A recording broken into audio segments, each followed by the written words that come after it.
I'm here with Beelzebub of Mystic Circle to talk about their latest record, self-titled Mystic Circle, out on February 4th through Atomic Fire Records. How's it going?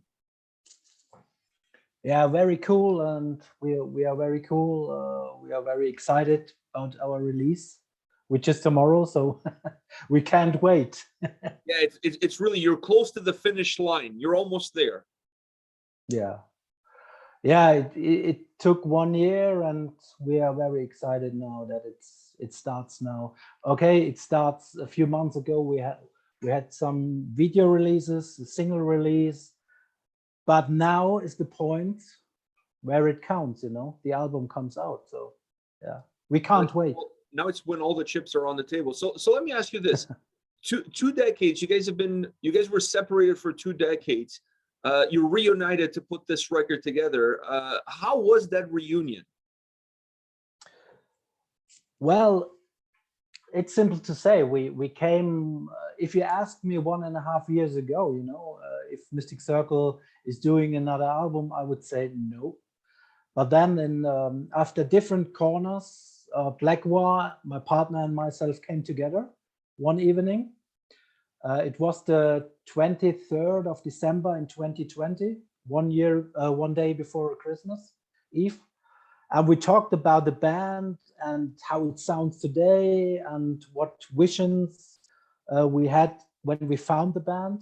And in this evening, we were complete on one level, It's like, and then we say, okay, let's do a song, try something out.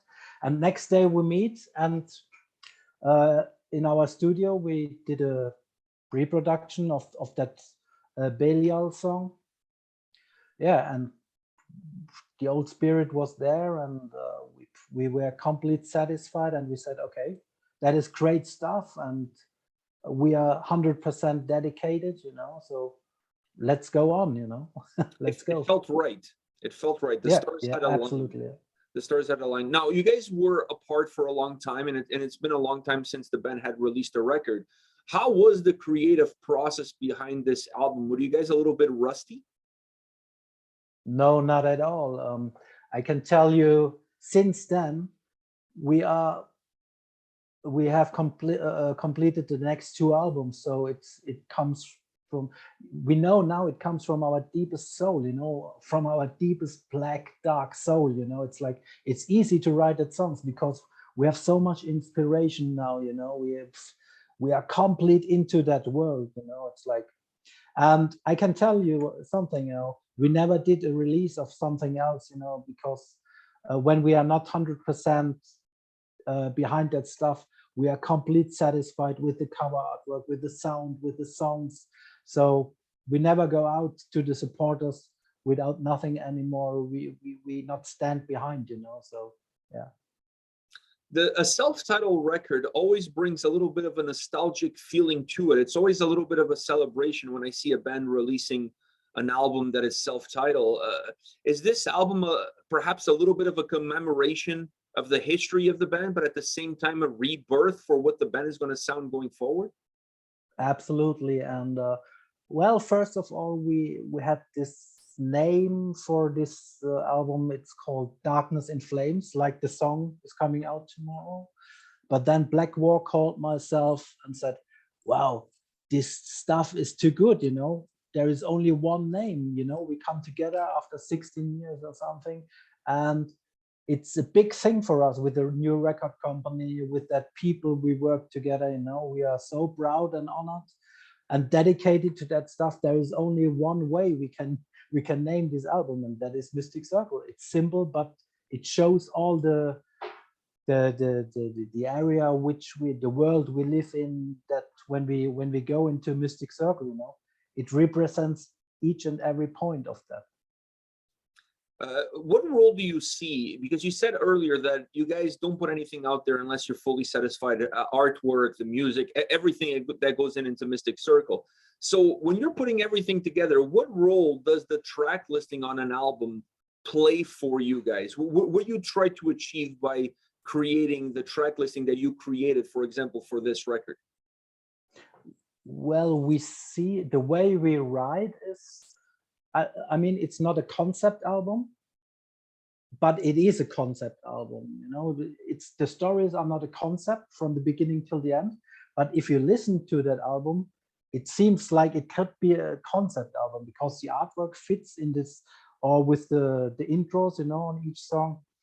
It feels like a concept, and that was, you know, we have no fillers in it. Each song is on the same level, and we think from ourselves or from our perspective, it's a real high level we did, you know. We have a high standard, you know. If we release something, it must be 100%. We must stand 100% behind what we do, and that includes also the production, the cover artwork, everything, you know, from the merchandise, from yeah. We have a high standard, and we try to give the supporters the most and best level Mystic Circle can get. When you were putting this album together and you're looking at the songs that you had at your disposal, did you guys go back and forth a lot in terms of the order that the album was going to have, or was the image clear almost from the beginning? Well, it's simple. That's the way we write songs. So when you know, it's like a special thing, and that's what we realized when we came together. It sounds like when, for example, Blackwell called myself when he quit the band in 2000, I guess, and we had this album Infernal Satanic Verses in '99, and there is an outro, and he said, "Wow, crazy thing! The intro of the new album is the continuation of the outro of the '99 album." So we didn't realize it. So I think there is something in our veins or blood. We only can do that sound when we come together. You know, that's, I don't know what it is. It's deep in us. You know. So and also there was no special thing about the track listing because the songs were wrote in that line. You know, we don't change in that order. Yeah, in that order. Yeah. It's really interesting that you realize that after the fact, that the opener is the continuation of the outro. Did that blow your mind when that conversation happened? I didn't realize it at all, because Blackwell called me one evening at, I don't know, and he said, "Do you know something that is the continuation of that outro from the '99?" So every piece of the puzzle come together now, you know. And as I always said, this circle is closed now, you know, after 16 years. The sound texture on this record is really great. It's one of the things that really captivated me. It's not an album that feels one-dimensional, you know, from the beginning all the way to the end. There's a lot of different things for the listener to really enjoy and pay attention to as you're navigating through. Is this sound not just the DNA of the band, but how do you guys achieve that specific sound that when you press play, you know you're listening to Mystic Circle? Well, that's easy to say. We are a big fan of, should I say, I don't know how you say it, gimmicks or something. We dive very deep in the world of classic horror movies, of dark sounds, of freaky sounds, you know. And there is always somewhere, you know, when you listen to one song, you discover small things that we do, 6 sounds you don't hear by the first listening, maybe. So that's the new point. And I think the new songs, the production is okay. It's more modern, of course. You know, you have, I mean, it was 2000. It was 21 years after the Infernal Satanic Verses. So we have, it's a paradise now for us, because we have this modern way to record and to get crazy about horror stuff or samples. But on the Mystic Circle album, the difference to the old stuff is that we use in the old albums, we use more symphonic keyboards, more cheesy stuff maybe.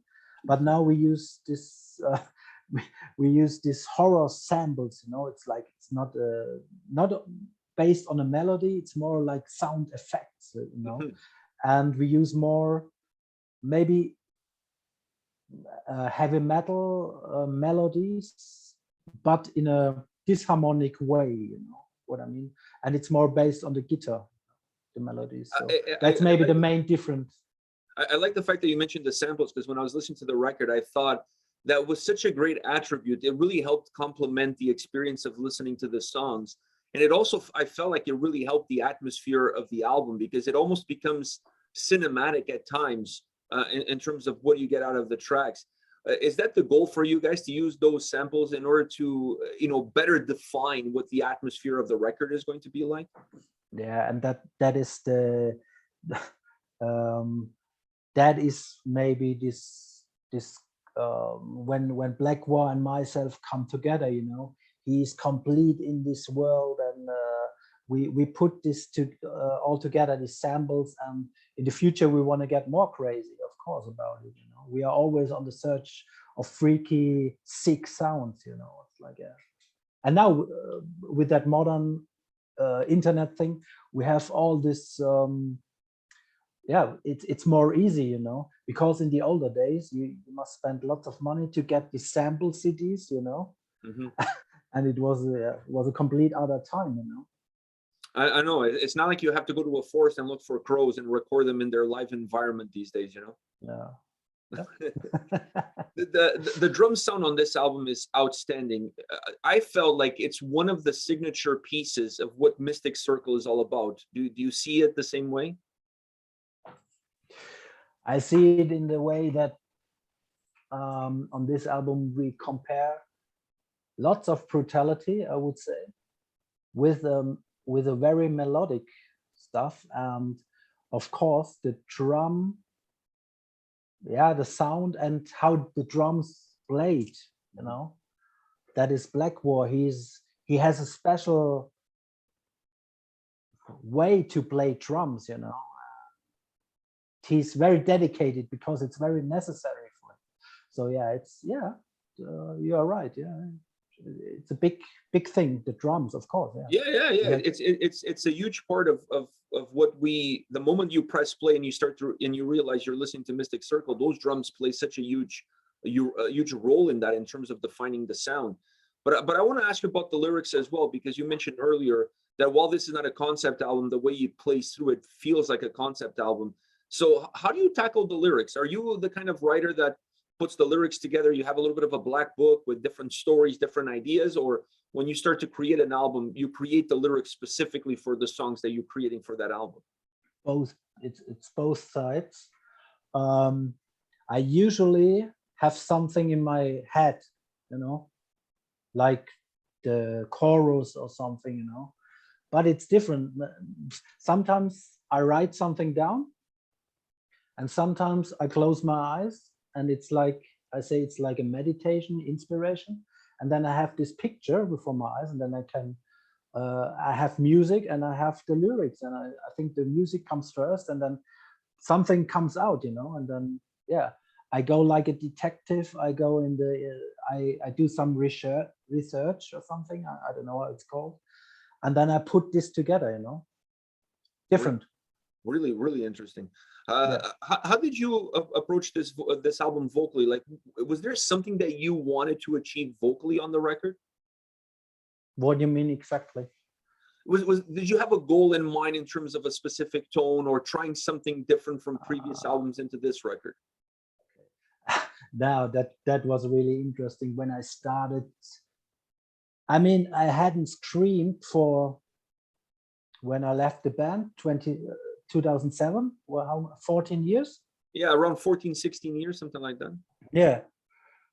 And it was very, very matching for me. But then I started to scream, and it was like I never stopped, you know. I think my voice, my volume is more strong than in the older days now. Maybe I'm more dedicated now than in the older days, because yeah, when I left the band, I didn't, in 2007, I didn't feel it anymore. No, it was closed for me. I said no, that is the end for me. But now I'm fully inspired into this, you know, and me and my partner, we are fully inspired, and so maybe it makes a big impact on my voice also, you know. So yeah, the screaming is much more brutal. I can do the deep stuff and I can do the high stuff. What I couldn't do is normal singing, you know, that's a goal for me, but this deep singing, maybe like Patushka or something, you know, that's what I like very much, but maybe I try it in some song. Yeah. Maybe in the next record. I feel like your vocals are getting better with time. So maybe like a fine wine. You're becoming a fine wine vocally. Maybe, I don't know. Thank you. Was there a song on this record that was perhaps a little challenging for you guys to put it exactly how you wanted in order to be able to fit this album? Not really, no. Everything went smooth. Yeah, because we know exactly what we want, and we study these things very in each detail, you know, and we talk about it. We use hours for talking about it. What is our vision on that song? And yeah, we go deep into it. No, it's no problem. You guys, yeah. As I said before, we have already the pre-production for the next album, 2, and the third album we have also in our studio, the pre-production. It's not finished. Once you we guys have get 2 the new ball rolling, now you can't stop. You know what I mean? Like, yep. now you all the juices that have been building up, the creativity has been building up for all those years is finally now having an outlet. So you guys have to, yeah. you guys have to get going. You have to be creative and get things done. Yeah, you know, a boxer who gets this blood this blood rush. So we go forward. Yeah, all you see is red. All you see is red. Yeah, or this pit bull who they bite and they never get back, you know. And so we are on it, you know. We are on the songs. And I must say it's no stress, you know. It comes easy, and that's what makes me so dedicated to it, because it's real deep from our heart, you know. We must say, we must do now a song like blah blah blah, you know. We are not influenced. Of course we are influenced because we are old school. We are influenced from we are metal fans, you know. We are influenced in some way, but we don't must force ourselves to write a song. It comes really from, it comes and comes and comes. We have such a flow at the moment. It's crazy, you know. Fun times for you guys. You finish off this record with a cover of Possessed death metal. What was it about that song that you guys wanted to include it on this record? Well, first of all, it was the wish of Blackwall. He came to me, I want to do this song. I have recorded it in the earlier days, and I say, okay, but it's, of course, as I told you before, we are old school, so Possessed meant a lot for us, like D-Side also, or Venom, or they are the masters of satanic extreme music, you know. So it was really a big thing when the Possessed album comes out, you know. It was like, wow, fuck, what is this, you know. It was satanic, it was rebellion, yeah. And we were young blokes, so we we celebrate this album, you know. Yeah. To me, one of the best album is the D-Side album in extreme music. To me, it's the most satanic, most antichrist, and one of the most brutal albums. But when you see Possessed, I think it was middle 80s or something. I don't know when this album. I mean, I was 14 or 15, you know, when this album comes out. It's crazy, you know. Yeah, it definitely has an impact. I mean, it's an album that has an impact in the genre as well. Yeah. It has that iconic status amongst heavy metal fans and fans of the genre specifically. I have one last question for you. We know what this reunion did musically, because obviously we have the results in Mystic Circle, the album coming out February 4th. But what has this reunion done for you on a personal level? For me, it's like to Blackwall, he's like a brother.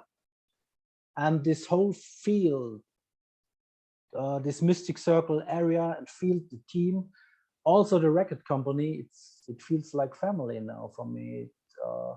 Because I was at a point in life, I did You know, I must say, after I quit Mystic Circle in 2007, I went straight in another band. It was another genre. It was it was a real rough punk rock and roll band, you know, and I straightly went on the road till 2018. So for 25 years, I was on the road, you know, and then I was sick of it. I quit it. I don't want to go on tour again anymore. And this Mystic Circle thing, now I know it is my life, you know. It's like this brotherhood with Blackwar, it's real a big deal. So it feels like family. The whole team which we work with, Atomic Fire Records, it's really, really familiar. And we feel very, very well and very inspiring, you know. So it's very powerful. That's what I want to say. Well, Beelzebub, thank you very much for your time today. It was an absolute pleasure to talk to you and talk about this record. I enjoy this record tremendously. So thank you for making a comeback and bringing the band back together with this incredible album. Looking forward to record number 2 and number 3 down the line. All the best for you guys and for the release and for the record. Thank you, my friend. And I want to say thank you for your interest. And we are honored to be on your channel, you know. Oh, I like it very much. Yeah, I watch all this stuff, and you are very dedicated. And I know that you spend lots of time to listen it exactly what you do. So very good, man. Well, thank you very much. It means a lot to me. Coming from you, it means a lot to me. So thank you very much. See you, my friend. See you.